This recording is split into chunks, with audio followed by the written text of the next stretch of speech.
Ааламдарга рахмат үчүн жиберилген улуу нур, адамзаттын жол башчысы, көсөмү, устазы жана мугалимине арналат. Исламга чейинки Аравия жана арабтар. 1 бап. Араб жарым аралынын географиясы. Араб жарым аралы түштүк батыш Азиядан орун алган жана анын аянты 3.139.048 чарчы чакырымдан ашат. Ал түндүктөн Байыркы Шам, түштүктөн Араб деңизи, батыштан Кызыл деңиз, Синай тоолору, чыгыштан Ирак, Перс жана Омон булуңдары менен чектешет. Геологиялык мааниде бул жарым арал Африка континенталдык массасынын бир бөлүгүн араб плитасын түзөт. Түндүктөн Нефот, түштүктөн Руб аль-Хали чөлдөрү каптап, жарым арал 5 негизги климаттык алкактан турат. Тихама, Кызыл деңизди бойлой Янбут Наджранга чейин созулган түздүк тилкеси. Сарат тоолору, Тихаманын чыгышында Кызыл деңизди Акап булуңунан Йеменге чейин болгон тоо тилкеси. Анын түндүгү Мадьян, түштүгү Асир тоолору деп аталат. Хиджаз, Тихандан Сарат тоолору менен бөлүнүп, бирок ага катарлаш кеткен тилке. Мекке жана Мадина шаарлары Хиджаздан орун алган. Недж, Йеменден түштүк Иракка чейин адырлуу плато. Йемен араб жарым аралынын түштүк батыштагы бөксө тоолуу аймак. Анын эң бийик чекити Сана шаарынын түштүк чыгышына жайгашкан.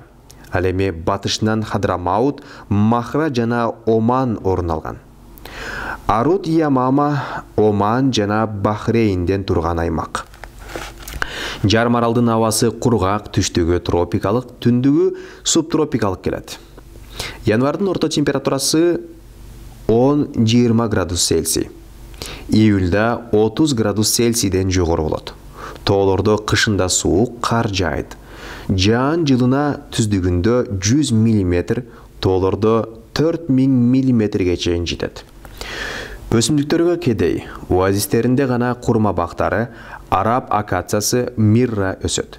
Айбанаттардан антилопа, түлкү, газель, чөө, төөкуш, илбирс, жапайы мышык, карышкыр, тоо эчки, көгүчкөн, бөдөнө жана башкалары кездешет. Араб жарым аралынын географиясы. Анда жашап же жоголуп кеткен коомдордун тарыхы көптөгөн изилдөөчүлөрдү илгертен өзүнө тартып келген. Өзгөчө байыртан калыптанып келген соода сатык, тиричилик, саясий мамилелердин ислам дининин таасиринде кайра түптөлүп, али адамзаты көрбөгөн жаңы дүйнө таанымдын, ага негизделген жогорку маданияттын пайда болуу шарттары бул жарым аралга болгон кызыгууларды ого эле арттырды. Натыйжада бул өнүгүүнүн башатын, башталышын жана баштоочуларынын таржымалын изилдөө үчүн Аравиянын ислам динин шарттаган абалын тыкан үйрөнүү зарылдыгы келип чыкты. Илгерки арами тилинде араб деген сөз суусуз, өсүмдүксүз, чөл же чөлдүү жер дегенди билдирген жана ошондон улам жарым арал гана эмес, анын тургундары да арабтар деп аталган. Байыркы заман тарыхында араб жарым аралына топон суудан соң Нух пайгамбардын уулу Саам отурукташып, анын урпактары көптөгөн урууларга тараганы баяндалат. Араб тарыхында алардын санжырасы 3 топко бөлүнүп каралат. Жоголуп кеткен арабтар, аларга Ад, Самуд, Тасым, Жадис, Имляк жана башка уруулар кирген, жана алар тууралуу маалыматтар такыр жок эсе. Теги Йеменден чыккан таза кандуу арабтар. Алар Кахтандан баштап каралат жана Кахтанилер деп аталат. Бул изилдөөдө андан тараган Химяр жана Нахлян урууларына көңүл бурулат. Арабташкан арабтар. Исмаил пайгамбардын таза кандуу арабтар менен жуурулган урпактары. Алар Аднандар деген ат менен маалым. Бул эмгекте таза кандуу жана арабташкан арабтар каралат. Араб санжырасы. Таза кандуу арабтар. Тазакандуу араптар деп Йеменден чыккан жана тарыхында башка улуттар менен аралашпаган Химярдын Куда, Нахляндын Ляхм, Тайм, Кинда, Аст урулары айтылат. Алар Рим империясы Мисир менен Шамды ээлеп, деңиз соодасы менен күн көргөн Йеменде жашоо шарты оорлоп, саясий экономикалык абал кескин бүлгүнгө учураганда түндүк Араб жарым аралына көчкөн. Алардын көчүүсүнө өлкөнүн ичиндеги уруулар ортосундагы тирешүүлөр да таасирин тийгизген. Кээ бир булактарда Мариб дамбасында пайда болгон жаракалар да алардын көчүүгө аргасыз кылган делеп айтылат. Ал уруулар алгач бир топ болуп көчүп, Аравияга жеткен соң ар уруу өз алдынча тараганы маалым. Лахм жана Жузам уруктары. Насир ибн Рабиянын жетекчилигинде Араб жарым аралын басып өтүп, Иранга чейин жеткен жана Сасанилер мамлекетинин батыш чек араларын коргоо шарты менен Персиянын вассалдыгын алып, ордосун Ирактын түштүгүндөгү Ефрат дарыясынын негизиндеги жээгиндеги Хира шаарында негиздеген. Бул бийлик тууралуу төмөндө сөз болот. Тай уругу кийинчерээк Тай тоолору деп аталган. Ашжа жана Сальма тоолорунун борборлорунда отурукташып калган. Кинда уругу алгач Бахрейнди жердеген. Кийинчерээк Хадрамаутка, андан соң Нежге отурукташкан жана ал жерде күчтүү, бирок көпкө созулбаган Кинда падышалыгын орнотууга жетишкен. Алардын урпактарын Неж араптары дешкен. Аст уругу Имран ибн Амр Музайбтин жетекчилигинде алгач Йемендин ичинде жер которуп жашаган. Кийинчерээк түндүккө көчүп Аравияга жеткен соң анын ар бир уулу уруу баштап өз алдынча тараган. Салаб ибн Амр Хижазды жердеген. Урпактары көбөйүп Ясриб чөлкөмүнө чейин жеткен. Белгилүү Аус жана Хазираждар анын Харис аттуу уулунан тараган дешет. Джафин ибн Амр Шам тарапка көчүп, анын урпактары Дамасктан 80 чакырым аралыкта жайгашкан Джаби шаарында христиан динин тутунган. Византиянын вассалдыгындагы Гасанилер Шам бийлигин негиздешкен. Бул бийлик тууралуу да төмөндө сөз болот. Хуза деген ат менен таанымал Харис ибн Амрдын урпактары алгач Хижаздын батышын кезип жашаган. Кийинчерээк Журхум уруусунун Меккеден кууп, чөлкөмдөгү бийликти толугу менен ээлөөгө жетишкен. Насир ибн Амр Тихамга көчкөн жана андан тарагандарды Аст Шануа, ал эми Имран ибн Амр менен Оманга көчүп, ал жерге отурукташкандар Аст Оман деп аталат. Арапташкан араптар. Арапташкан араптардын теги Ибрахим пайгамбардан башталат. Мусулман окумуштууларынын эмгектеринде Ибрахим пайгамбардын азыркы Туркиянын Урф шаарында бутпарас Азар ибн Нахурдун үйүндө төрөлгөн айтылат. Анын калган өмүр таржымалы айын-чейин хронологиялык тартипке келтирилген эмес.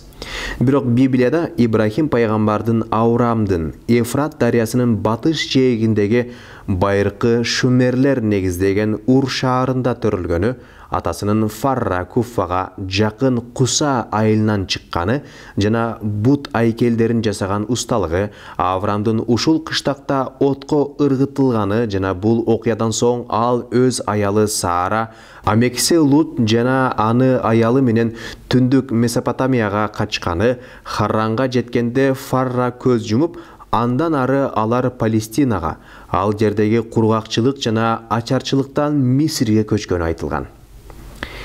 Ибрахим пайгамбардын Мисирге көчүүсү биздин заманга чейинки 20-кылымдагы түндүк-түштүк согушу бүтүп, түштүк-түндүктү жеңип, Мисир биригип, чоң дөөлөт катары кубатына кирген жана аны бузукулугу чектен ашкан фараон башкарып турган доорго туш келет. Фараондун нөкөрлөрүнүн көзү түшкөн чырайлуу кыз келиндер күч менен сарайга алдырып, фараондун кумары канмайынча кое берилген эмес. Шаар кыдырган нөкөрлөр Ибрахим пайгамбардын да четтен келгенин угуп, анын аялы Сараны сарайга алып барышат. Туткундун сулуулугуна арбалган фараон бузукулук кылганы калганда Саранын аброюн Аллах өзү сактайт. Жана мындан катуу таасирленген фараон Саарага Хажар аттуу кызды тартуу кылып, көптөгөн белек бекчектер менен узатат. Ибн Хиджам Хаджардын Мисирдеги Фарамга жакын Умул Араб айылынан чыкканын айткан. Ал эми Мухаммад Сулайман Мансурфури Хажарды эрксиз күң эмес, тетирсинче фараондун Эфиоп аялы же күңү төрөгөн кызы экенин далилдеген. Кийинчерээк Ибрахим пайгамбар бүлөөсү амекси Лут менен Палестинага кетип, ал жерден өз алдынча бөлүнүп, Ибрахим бир Ас-Сабага, ал эми Лут өлүк деңиздин түштүгүндөгү Бухайратка отурукташып калган. Балалуу болбогон Сара Ибрахим пайгамбарды Хажарга өзү үйлөп, Хажар Исмаил аттуу уул төрөйт. Кийинчерээк Ибрахим Хажар менен чөргөктөгү Исмаилди Аллахтын каалоосу менен Хиджазга алып барып, бир калта курма, бир чанач суу менен калтырып, өзү жерине кайткан. Эне баланын азыгы түгөнгөндө кезип жүргөн Кахтандын Журхум уруусу асманда тегеректеп учкан куштарды көрүп, Замзам булагын табат. Алар Хаджардын уруксаты менен ошол жерге отурукташып калышат. Мекке шаарынын тарыхы мына ошол учурдан башталат. Ибрахим пайгамбар аялы жана баласынан кабар алуу үчүн кез-кези менен Меккеге каттап турган. Тарыхый булактардан анын Меккеге 4 жолу каттаганы жана биринчи сапарында Исмаилди курмандыкка чалган окуя жүз бергени маалым. Куранда бул окуя тууралуу алар экөө тең Аллахка моюн сунуп, Ибрахим Исмаилди маңдайын жерге буруп жаткырган кезде биз ага: "Эй Ибрахим, сен түшүндүң, аткардың" дедик. Чындыгында биз жакшылык кылгандарды ушинтип сыйлайбыз. Акыйкатта бул анык сыноо, жана биз ага уулун ордуна чоң курмандык кылууга уруксат бердик деп айтылган. Журхум уруусунун сүймөнчүгү болгон Исмаил араб тилин бала кезинен үйрөнүп, Хаджар көз жумган соң Журхум уруусунан үйлөнгөн. Ибрахим пайгамбар Меккеге экинчи ирет келгенде уулу менен жолугуша албайт. Бирок анын жубайынан жашоо шартын сураштырып, тааныбаган келини турмуштун начардыгынан наалайт. Буга нааразы болгон пайгамбар уулуна босогосун алмаштырууну табыштап кайтат. Исмаил аялынын сөзүнөн атасынын келгенин жана анын табыштаганын түшүнүп, аялын кетирип жиберет. Көп өтпөй ал Журхум уруусунун башчысы Мудат ибн Амрдын Раала аттуу кызына үйлөнөт. Ибрахим пайгамбар Меккеге кийинки сапарында да уулун жолуктура албайт. Бирок бул сапар ал жаңы келине ыраазы болуп, уулуна босогосун бекемдөөнү табыштайт. Үйгө кайткан Исмаил жубайына атасынын ыраазы болгонун түшүнөт. Ибрахим пайгамбар Меккеге 4-чү ирет келишинде гана уулу менен жолугушат. Исмаил бул учурда Замзам булагынын боюндагы чоң чынардын түбүндө ууга чыгуу үчүн жаа жебелерин камдап отурган. Жана атасын көрөр замат анын бутуна жыгылып, ата бала татыктуу учурашат. Андан кийин алар топон сууда урап, чалдубары кум астында калган Каабанын ордун таап, аны кайра тургузушат. Ибрахим пайгамбар Аллахтын буйругу менен адамдарды ажылыкка чакырат. Ибрахим пайгамбар 175 курагында көз жумат. Жананын сөөгү Хеврон шаарынын, Палестинанын байыркы бөлүгүндөгү Махпела үңкүрүнө жубайы Сааранын жанына коюлат. Кийинчерээк ал жерге Харам аль-Ибрахим мечити курулган. Исмаил, Набит, Кайдар, Адбаил, Мибшам, Мишма, Дума, Миша, Худуд, Ятма, Ятур, Нафс жана Кидман аттуу 12 уулдуу болот. Жана алардын ар бири өз алдынча 12 урууну баштап, урпактары Аравиянын чар тарабына тарайт. Учурда Набит жана Кайдар тукумдарынан башкасы тууралуу маалыматтар жок эсе. Набит урпактары. Набиттен тарагандар ыңгайлуу тоо тилкелерине, мөмөлүү курмабактарга, эгин талааларга, жайыттарга отурукташып, мал чарбасы жер иштетүү боюнча алдына жан салган эмес. Убакыт өтүп алар азыркы Иордания, Израиль, Сирия жана Сауд Аравиясынын түндүгүн камтыган. Биздин заманга чейинки 3-кылымдан баштап биздин замандын 106-жылына чейин доор сүргөн Набатеяны негиздешкен. Анын борбору Петро шаары Рам өрөөнүндө жайгашкан. Рам өрөөнү азыркы Иордания. Набатея дароо эле Эдомдун чоң бөлүгүн ээлеп, соода кербендери Аравия аркылуу атыр жыпарларды ташыган диадоктордун жана селевкиттердин атаандашына айланды. Биздин заманга чейинки 312-жылы Диадо бир көздүү Антигон биринчи Петрону ээлөөгө аракеттенип, бирок анын жүрүшү натыйжа берген эмес. Кийинчерээк гана Набатея Птоломея Египетинин карамагына өтүп, биздин заманга чейинки 2-кылымдын башына чейин анын таасиринде болгон. Ал селевкиттер мамлекети урай баштаганда гана эгемендүүлүккө ээ болуп, кайра кубаттанып, өзү да башка жерлерди ээлегенге жетишкен.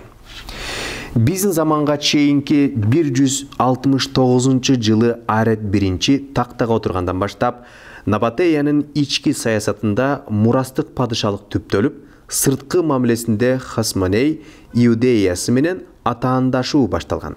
Биздин заманга чейинки 84-жылы Арет 2 Набатеянын чегин кеңейткен.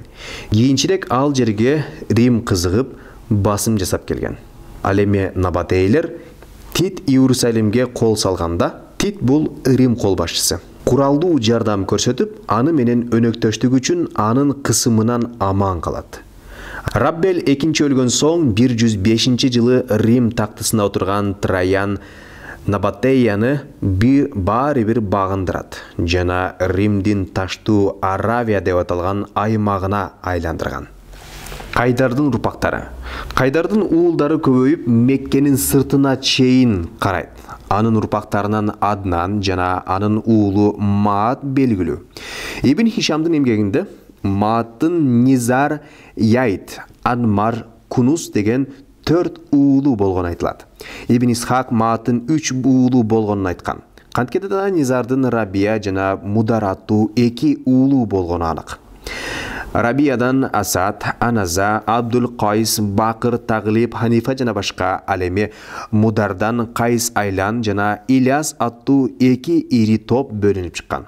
Кайс Айландан Бахила, Хавазин, Хаким, Гатафан, Адван уруулары. Ал эми Мударовдун Ильяс, андан Табиха, Мудрика, Кама уруулары тараган. Мудрикадан Мухузайма, андан Кинааналар чыккан. Кинаанадан Малкан, Малик, Амир, Ан-Надир, Абд Манат тараган. Алардан тараган Бакыр ибн Ваил, Абдул Кайс жана Тамим урууларынын кээ бир уруктары Ямам, Бахрейн, Ирак менен чектеш аймактарга, Таблиг уруусу Ифрат дарыясынын жээктерине, ал эми Тамимдин калкандары Басрага чейин жеткен. Сулайм уруусу Ясриптин тегерегиндеги Кура өрөөнүнөн Хайбарга чейин отурукташкан. Сакиф уруусу Таифти, Хавазин уруусу Меккенин чыгышындагы Аутасты, Асад жана Бухтур уруулары Тайм менен Куфанын ортосун жердешкен. Кинананын калган уруулары Меккенин тегерегинде, ал эми Курайш уруусу Меккенин ичине отурукташып калган. Көп булактарда Курайштардын Надырдан башталган айтылат. Ошол эле учурда анын небереси Фихрдин да Курайш деп аталганын тууралуу маалыматтар бар. Курайш уруусунан да уруктар, бутактар жана пайгамбарыбыз саллаллаху алейхи ва саллям Курайштын Хашим уруусунан чыккан. Ал Аллах Ибрахимдин уулдарынан Исмаил, Исмаилдин уулдарынан Кинана, Кинананын уулдарынан Курайшты, Курайштан Хашимди, Хашимден мени тандады деген. Ошондой эле Аднандын урпактарынан чөлдөгү кудуктардын тегерегине көлөкөлүү оазистерге жана курма бактарга жайгашып, төө мал жегенчелик чөп азык түгөгөндө жайытын которуп жашаган көчмөн уруулар да чыккан. Бул уруулар каардуу чөлдүн сырларын түшүнгөн, табигатка ыңгайлашып жашай алган, араб улуттук өзгөчөлүктөрүн толугураак сактап калган элдерден. Мекке шаарынын тарыхы Хажар менен Исмаил пайгамбардан башталары, Замзам булагы ачылып, анын боюнда отурган эне балага Йеменден жер кезип келаткан Журхум уруусу кошулганы, Исмаил пайгамбардан соң Меккедеги бийлик бир кылымдан ашык Журхумдардын колунда турганы буга чейин айтылган. Мекке таштуу, чуңкур, платого негизделген жана жер иштетүүгө жараксыз. Ал эми тоо ташка чыккан чөп мал багууга жетишсиз болгондуктан жергиликтүү эл соода сатык менен гана күн көргөн. Жамгыр сейрек жааган, бирок жааган жамгырдан сел каптап турган. Меккенин тегереги чыгыштан баштап 15-18 чакырым, түштүктөн түндүккө 8-10 чакырымга чейин созулган чек белгисиз доордон бери мамы таштар менен харам деп белгиленген жана анын ичиндеги мамилелер өзгөчө тартиптелген. Кааба шаардын борбору деп эсептелет. Анын эки тарабынан өткөн эки өзөндү бойлогон шаардын негизги эки көчөсү бар. Кийинчерээк Каабанын алдына базар түшкөн. Алгач үйлөр ылай менен кыналган таштардан төгөрөктөлүп салынган. Шаарда болгону саналуу гана кудук иштеген. Барган сайын шаар калкынын саны өсүп, шаарда жаңы көчөлөр пайда болгон. Жана үйлөр тыгыз салынып, 4 бурчтук калыбына келе баштаган. 6 кылымдын аягында шаардын узундугу 900-1000, туурасы 500-600 метрге жетип, четине 2 көрүстөн салынып, 15ке жакын кудук казылган. Бул ошол кездеги орто шаардын көрсөткүчүнө барабар. Калк уруулашып отурукташканына карабай, жыштыктан улам жер талашкан жаңжалдар да чыгып турган. Калктын саны биздин замандын 570-590 жылдары 10.000 адамга жеткен. Курандын Али Имран сүрөсүнүн 96 аятында Бакка деп аталган жер жөнүндө айтылат. Кээ бир окумуштуулар Бакканы Меккенин дагы бир аталышы десе, кээ бирлери Мекке шаардын, ал эми Бакка Кааба турган жердин аталышы дешкен.